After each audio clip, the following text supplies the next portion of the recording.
মার্কণ্ডেয় মুনির প্রশ্নের উত্তরে স্বয়ং ব্রহ্মা দেবী দুর্গার 9টি রূপের কথা বর্ণনা করেছেন।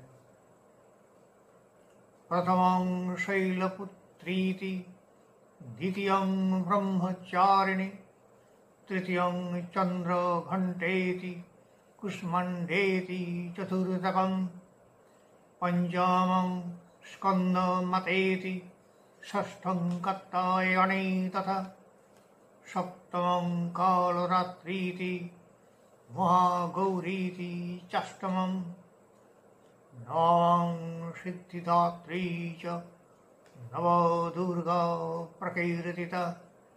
দেবী দুর্গার এই 9টি রূপকেই নবদুর্গা বলা হয়। এই নবদুর্গা দিন ও রাত্রি মিলিয়ে 9 দিন ধরে অর্থাৎ প্রতিপদ থেকে নবমী পর্যন্ত এই 9 দিন ধরে পূজা করা হয়। এইভাবে নবদুর্গা নবরাত্রির সাথে যুক্ত হয়ে গেছেন। এই প্রসঙ্গে বলা যায়, কাশীধামে নবদুর্গার 9টি পৃথক মন্দির আছে।